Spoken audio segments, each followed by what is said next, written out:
Welcome to the deep dive. Today we're going to dive into the world of Guinness. Okay. But not in the way you might expect. We're exploring its surprising journey to becoming a beloved drink in Africa. Wow. Yeah. So you might be surprised to learn that Africa practically rivals the UK in Guinness consumption. Really? Yeah, and that there's a special brew called Foreign Extra Stout made just for the African market. That's interesting. Yeah, so... It's fascinating how Guinness's African journey kind of challenges our assumptions about where certain brands belong. Yeah. You know, it's a story that intertwines colonial history, clever marketing, and the way a global brand can become so deeply woven into a local culture. It really is. We're unpacking all of this today with an article from Smithsonian Magazine titled, How Guinness Became an African Favorite. So this story begins way back in the 18th century when Guinness was already being shipped to British colonies in Africa. It's easy to see how that colonial past laid the groundwork for its enduring popularity, even after many African nations gained independence. Absolutely. By the time many African nations gained independence, Guinness had already established a real foothold. Its presence was already woven into the fabric of society. It's interesting to see how this pattern of expansion kind of mirrors Coca-Cola's global rise. Both companies formed partnerships with local breweries and bottlers, making their drinks readily available. That's right. Speaking of availability, let's talk about this Foreign Extra Stout. It's not your average Guinness, is it? No, it's not. It's brewed with maize or sorghum instead of barley. Yeah, and that results in a more bitter taste that many Africans prefer. There's another key difference, too. It packs a punch. Oh. Yeah, it's stronger than your typical Guinness. Around 7.5% alcohol compared to the 4.5% of the original. Wow. Okay, so now here's where things get even more interesting. To ensure that unique Dublin flavor remains consistent, a special flavor extract brewed in Ireland is added to every batch of Foreign Extra Stout, no matter where it's produced. That's pretty clever.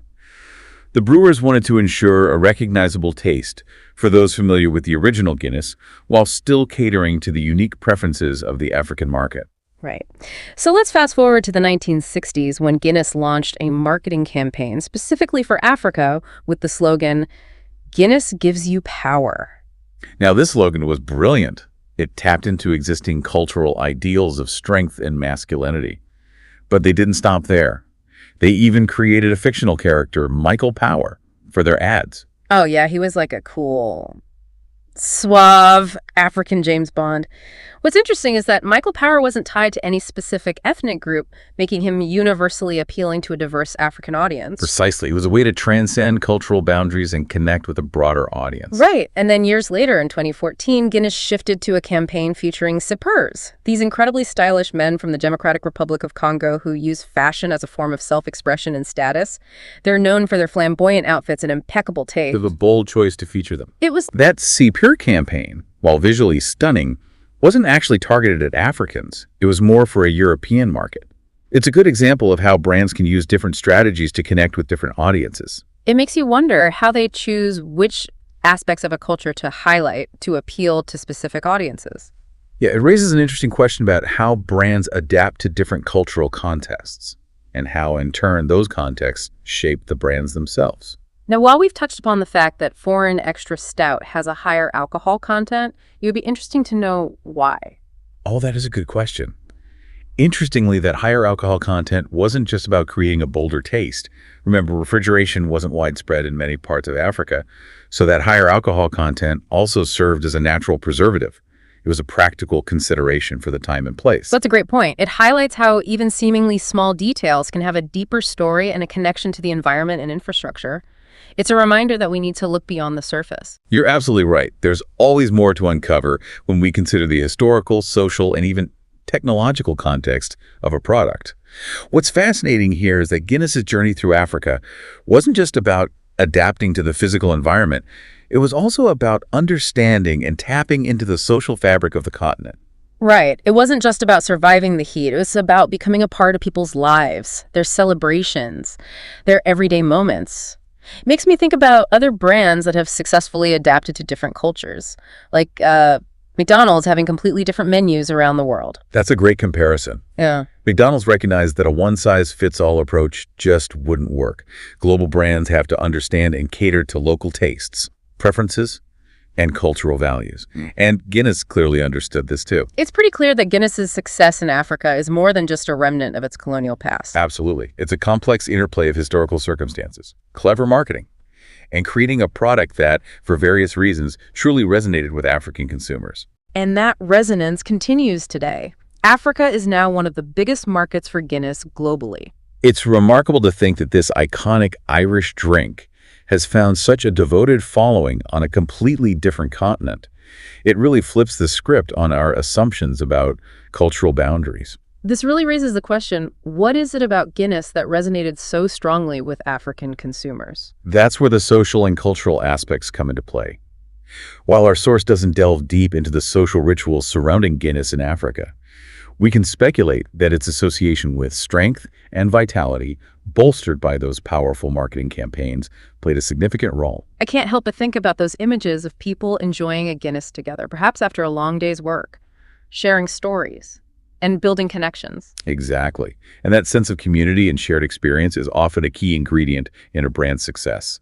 It becomes more than just a drink. It becomes a symbol of something larger, a shared identity. Speaking of identity, it's interesting to consider the economic impact of Guinness in Africa. Does it support local farmers? Are there any interesting economic dynamics at play? That's a great question. And unfortunately, one our source doesn't address directly. However, it's worth noting that the production of Foreign Extra Stout often relies on locally sourced maize and sorghum. This suggests that there's at least some level of economic interplay between Guinness and African agriculture. It would be fascinating to explore those connections further and see how the success of Guinness has intertwined with the economic realities of different communities. Absolutely. It's a reminder that a brand story is often deeply connected to the economic landscape of the places where it thrives. It becomes part of the ecosystem. Okay, so we've uncovered a lot of fascinating insights about Guinness's African adventure. Let's take a moment to recap the key takeaways for our listener. First and foremost, we've learned that Guinness isn't just an Irish drink. It has a deep and compelling history in Africa, dating back to the colonial era. And the popularity of Foreign Extra Stout, with its unique taste and higher alcohol content, shows how the brand adapted to local preferences. We've also seen how Guinness's marketing campaigns, though sometimes raising questions, cleverly tapped into existing cultural ideals and evolved alongside societal changes. And I think the most compelling takeaway is that Guinness's success in Africa dismantles our preconceived notions about global brands and cultural identity. It demonstrates how a product can transcend its origins and become something entirely different in a new context. Ultimately, it reflects the dynamism and interconnectedness of our world. So what does all this mean for our listener? Well, I think this deep dive highlights the importance of looking beyond the surface when we encounter brands or products that seem out of place. Yeah. You know? Like the next time you see a Guinness being enjoyed somewhere unexpected, you might pause and consider its journey and what it represents in that specific context. Exactly. It's a reminder that culture is fluid, dynamic, and constantly evolving. And it also makes you think about other products that might have taken on unexpected meanings in different parts of the world. Right. Think about how we often associate certain brands with specific countries or cultures. It's easy to fall into those assumptions. But Guinness's African story encourages us to question those assumptions and to recognize the global flow of products, ideas, and influences. It's like a reminder that the world is far more interconnected than we sometimes realize. Precisely. And within that interconnectedness lies the potential for brands to transcend their origins and take on new meanings in different contexts. This has been an incredibly insightful look at Guinness's African journey. Thank you for guiding us through this deep dive. It's been my pleasure. I always enjoy exploring these unexpected cultural intersections. And to our listener, we hope this deep dive has sparked your curiosity and given you a new perspective on the fascinating interplay between global brands and local cultures. Until next time, keep exploring and keep questioning